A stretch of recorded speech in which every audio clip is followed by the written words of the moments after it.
Assalamualaikum warahmatullahi wabarakatuh. Untuk memulai pembelajaran kita pada hari ini, marilah kita bersama-sama mengucapkan lafaz basmalah. Bismillahirrahmanirrahim. Alhamdulillah, ini adalah pertemuan kita yang kedua untuk persamaan trigonometri. Nah, ini Miss ingatkan kembali secara sekilas materi kita secara keseluruhan di persamaan trigonometri dari pertemuan pertama sampai pertemuan ke-8. Nah, pada hari ini kita akan membahas bagian yang kedua. Oke, langsung saja. Apa aja sih yang bakal kita bahas di bagian 2 ini? Kita akan membahas sudut istimewa dan sudut berelasi trigonometri. Nah, ini adalah bagian dari materi pengingat. Jadi sebenarnya materi ini adalah materi yang sudah kalian pelajari di kelas sebelumnya, yaitu kelas 10. Oke, untuk yang pertama, kita akan membahas sudut istimewa trigonometri. Apa aja sih sudut istimewa? Sudut istimewa yaitu 0 derajat, 30 derajat, 45 derajat, 60 derajat, dan 90 derajat. Nah, sudut istimewa berarti sudut yang berada di kuadran pertama. Untuk nilai sin 0, setengah, setengah akar 2, setengah akar 3, dan 1. Nilai cos 1, setengah akar 3, setengah akar 2, setengah, dan 0. Nilai tan 0, sepertiga akar 3, 1, akar 3, dan tidak terdefinisi. Nah, Miss, gimana untuk kosekan teta, sekan teta, kotangan teta yang berada pada 0 derajat sampai 90 derajat? Apakah disebut sebagai sudut istimewa? Benar banget, itu disebut sebagai sudut istimewa. Nah, Miss, cara menentukannya gimana? Yuk kita ingat lagi. Kosekan teta adalah kebalikan dari sin teta, berarti kosekan teta sama dengan 1 per sin teta. Kemudian sekan teta adalah kebalikan dari cos teta, sehingga sekan teta sama dengan 1 per cos teta. Dan kotangan teta adalah kebalikan dari tan teta, berarti kotangan teta sama dengan 1 per tan teta. Gimana? Udah ingat? Belum? Oke, Miss kasih contoh deh. Misalkan Miss punya pertanyaan, tentukan kosekan 60 derajat. Nah, ini ingat, kosekan kebalikan dari sin, berarti kosekan 60 derajat sama dengan 1 per sin 60 derajat. Berarti kosekan 60 derajat sama dengan 1 dibagi dengan akar 3 per 2. Nah, pembaginya berbentuk pecahan, sehingga untuk dijadikan perkalian, kita balik nih, 2-nya jadi di atas. Jadi 1 dikali 2 per akar 3, sama dengan 2 per akar 3. Nah, Miss, ini pembaginya berbentuk akar, jadi nggak boleh, Miss. Bener banget. Terus diapain? Dirasionalkan. Gimana caranya, Miss? Yuk. Caranya adalah, lihat, 2 per akar 3. Merasionalkannya dengan cara dikalikan dengan sekawannya. Jadi dikali dengan akar 3 per akar 3. Sama dengan berapa? 2 dikali akar 3. 2 akar 3. Akar 3 dikali akar 3 sama dengan akar 9. Akar 9 sama dengan 3. Jadi hasilnya adalah 2 akar 3 per 3. Nah, gimana? Udah ingat? Satu lagi deh contohnya, misalkan Miss punya soal tentukan sekan 60 derajat. Ingat, sekan adalah kebalikan dari cos. Berarti sekan 60 derajat sama dengan 1 per cos 60 derajat. Cos 60 berapa? Setengah. Berarti 1 dibagi setengah sama dengan 1 dikali 2 per 1 sama dengan 2. Alhamdulillah. Ingat ya. Lanjut. Oke, ini yang kedua, kita bahas sudut berelasi trigonometri.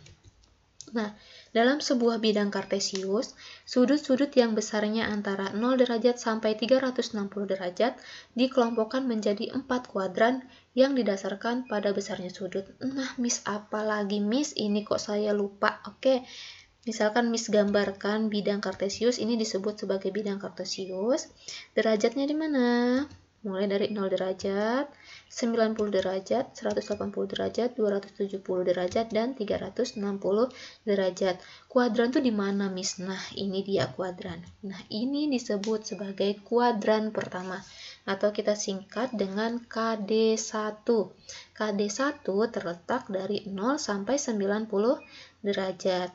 Semuanya plus. Apa Miss lagi Miss? Semuanya plus. Maksudnya nilai trigonometrinya semuanya plus untuk sin, cos, tangen, kosekan, sekan, kotangen, itu semuanya bernilai positif. Nah, yang selanjutnya kuadran 2. Kuadran 2 atau KD2 berada di 90 sampai 180. Ini hanya sin saja yang positif, berarti nilai cos dan nilai tangen itu negatif. Nah, ini apa bedanya, Miss? Ini gimana nih cara bacanya, Miss? Jadi cara bacanya gimana? Alfa lebih besar dari 90 derajat kurang dari 180 derajat, berarti 90-nya nggak masuk. Tapi 90,1 itu masuk di KD2. Kalau 90, dia nggak masuk di KD2, tapi masuk di KD yang pertama. Dan yang ini 180 ada sama dengannya, kurang dari sama dengan 180 derajat. Berarti karena ada sama dengannya, 180-nya masuk ke KD2. Nah, lanjut sekarang kuadran yang ketiga atau KD3. Ini berada di 180 sampai 270 derajat. Nah, ini hanya tan yang positif, berarti nilai sin dan cosnya bernilai negatif. Nah, ini 180-nya nggak masuk. Dan yang masuk itu di atas 180. Bisa 180,1 itu masuk ke KD3. Nah, ini 270-nya masuk ya. Oke. KD yang keempat atau kuadran yang keempat itu dari 270 sampai 360, tapi 270-nya nggak masuk. Kemudian yang positif hanya cos, berarti nilai sin dan tangen itu bernilai negatif. Nah, Miss, apa hubungannya dengan sudut berelasi? Nah, ini hubungannya. Sebenarnya cara mencari sudut berelasi itu ada cara matematisnya. Ada rumusnya, kalian bisa cek di banyak buku, di situ ada. Nah, di sini Miss kasih cara yang sederhana. Nah, cara yang sederhana gimana, Miss? Sudut berelasi itu dapat kita cari menggunakan dua cara. Yang pertama ada cara tetap, dan yang kedua ada cara yang berubah. Nah, cara tetap kita memakai 180 derajat dan 360 derajat. Kemudian cara yang berubah memakai 90 derajat dan 270 derajat. Batas-batasnya ya. Nah, apa sih Miss yang berubah? Nih, yang berubah itu adalah sin berubah jadi cos. Cos berubah jadi sin dan tangen berubah jadi kotangen. Gimana? Udah ingat? Apa lupa semua? Oke, kita ke contoh deh biar tambah ingat. Nah, ini Miss sengaja taruh gambar yang sebelumnya di sini supaya kalian tidak scroll ke atas. Nah, untuk contohnya, misalkan Miss punya soal tentukan nilai sin 330 derajat. Nah, ini sebelumnya ada cara tetap dan cara berubah. Sebenarnya cara tetap dan cara berubah itu sama saja. Bisa pilih salah satu. Namun di sini Miss akan jabarkan cara keduanya. Yang pertama kita cara tetap dulu. Nih, cara tetap. Dilihat. Sin 330. Sin 330 berada di KD berapa? Di KD 4. Nah, lihat. Nilai sin di KD 4 bernilai apa? Bernilai negatif. Karena hanya cos yang bernilai positif, berarti di KD 4 sinnya bernilai negatif. Nah, sin 330, lihat. Kita pakai cara tetap. Cara tetap itu kita menggunakan 180 dan 360. Kira-kira 330 lebih dekat dengan 360 apa 180? 360, berarti sama dengan sin 360. Kalian operasikan supaya menghasilkan 330, berarti dikurangi dengan 30, berarti sin 360 dikurang 30 derajat. Kita tulisnya sin 30 derajat. Nah, 360 ini menunjukkan bahwa kita memakai rumus tetap. Di mana? Di kuadran keempat bernilai negatif. Sehingga sin 30 apa? Setengah. Hasil kuadrannya negatif. Berarti setengah dikali negatif sama dengan negatif setengah. Nah, ini untuk cara yang tetap. Nah, sekarang cara yang berubah nih. Cara yang berubah dilihat. Lihat sin 330. 330 berada di KD 4 bernilai negatif untuk sin ya. Nah, jadi sin 330 karena kita memakai cara yang berubah kita pakai 90 dan 270. Nah, kira-kira 330 lebih dekat ke 90 apa 270? Ya, lebih dekat dengan 270 sehingga sin 270 kalian operasikan, kalian kurangi atau kalian tambahkan supaya menghasilkan 330. Berarti ditambahkan ya. Sin 270 ditambah 60 derajat. Sama dengan sin 60. Yang kalian tulis adalah 60-nya. 270 menunjukkan bahwa kita memakai rumus yang berubah. Ingat, kalau memakai yang berubah berarti dia berubah dan berada di kuadran 4 negatif. Sin berubah jadi apa? Sin berubah jadi cos. Jadi cos 60, hasil KD-nya negatif. Artinya cos 60 adalah setengah dikali negatif sama dengan negatif setengah. Hasilnya sama. Berarti mau cara tetap, mau cara berubah, ini sama saja. Silakan kalian pilih salah satu saja, namun lebih Miss rekomendasikan untuk cara yang tetap aja. Nah, gimana? Paham kan? Satu lagi deh contoh. Nah, ini Miss pakai cara tetap aja deh. Kita pilih salah satu aja. Nah, misalkan Miss punya soal tentukan nilai cos 225 derajat. Kita pakai cara tetap aja deh. Berarti apa? Cos 225 berada di kuadran berapa? Sekitar sini ya. Berada di kuadran ketiga. Nilai cos di kuadran ketiga bernilai negatif karena yang bernilai positif adalah tangan. Berarti cos, ingat rumus tetap kita memakai 180 dan 360. Kira-kira 225 lebih dekat dengan 180 apa 360? 180. Berarti cosnya 180 kita operasikan sehingga menghasilkan 225. Berarti kita jumlahkan. Jadi cos 180 ditambah 45 derajat. Berarti sin 45 derajat. Yang kita tulis 45-nya saja karena 180 menunjukkan kita memakai rumus tetap. Nah, ini berada di kuadran 3 bernilai negatif. Sin 45-nya berapa? Setengah akar 2 dikalikan dengan hasil KD negatif, jadi sama dengan negatif setengah akar 2. Alhamdulillah. Lanjut. Nah, apalagi ini Miss angka semua. Iya, ini memang angka semua.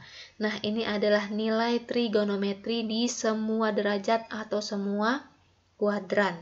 Dari 0 sampai 360. Nah, ini dalam bentuk derajat, 0 derajat, 30 derajat, 45 derajat. Nah, yang di bawahnya ini sama aja. Tapi yang di bawah ini berbentuk radian. 1/6 pi. Nah, nilai pi ini 180. Jadi sama aja, 180 dibagi 6 sama dengan 30. Nilainya sama, hanya beda bentuknya aja. Ini dalam derajat, ini dalam radian. Nah, nilai sin, ini nilainya 0 setengah akar 2. Nah, sampai 360. Ini adalah apa? Nilai di semua derajat untuk nilai trigonometri. Nah, kalian bisa membuktikan dengan cara tetap atau berubah. Benar nggak hasilnya ini? Miss harap kalian membuktikan ya. Nah, Miss gimana kalau soalnya berhubungan dengan segitiga siku-siku? Tenang aja, Miss punya soalnya nih. Nih, misalnya diketahui segitiga dengan siku-siku di B. Diketahui sudut C 30 derajat. Panjang AB adalah 3 cm. Kemudian pertanyaannya, tentukan panjang dua sisi lainnya serta tentukan nilai cos C. Nah, kita jawab, kita identifikasikan. Yang pertama, diketahui segitiga dengan siku-siku di B, berarti kita harus menggambarkan sebuah segitiga dengan siku-sikunya di B.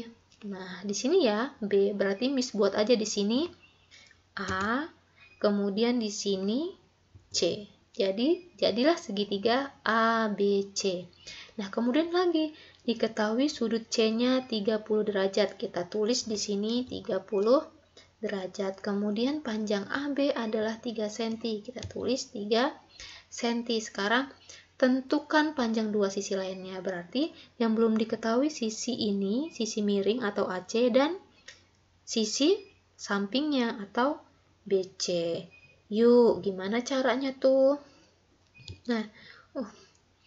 Nah, nih, karena ini adalah sudutnya C, maka yang di depan adalah 3. Kemudian sisi sampingnya adalah BC dan sisi miringnya adalah AC. Yuk, kita tentukan. Nah, untuk mencari salah satu panjang sisi, kita bisa menggunakan rumus sin C. Sin C, karena kenapa rumus sin? Karena yang diketahui depan. Nah, karena yang diketahui yang di depan, kita bisa menggunakan rumus sin C, karena sin C ini depan dibagi dengan miring atau AB dibagi dengan AC. Oke, lanjut sin C. Sin C berarti sin 30 derajat sama dengan AB-nya berapa? 3 dibagi dengan AC. Berarti AC-nya apa? AC-nya sama dengan 3 dibagi dengan sin 30. Sin 30 berapa? Setengah. Berarti AC-nya sama dengan 6. Jadi nilai AC atau sisi miringnya adalah 6 cm. Oke, sekarang panjang BC bisa digunakan dengan Pitagoras. Jadi nyarinya bisa dengan Pitagoras. Gimana tuh caranya?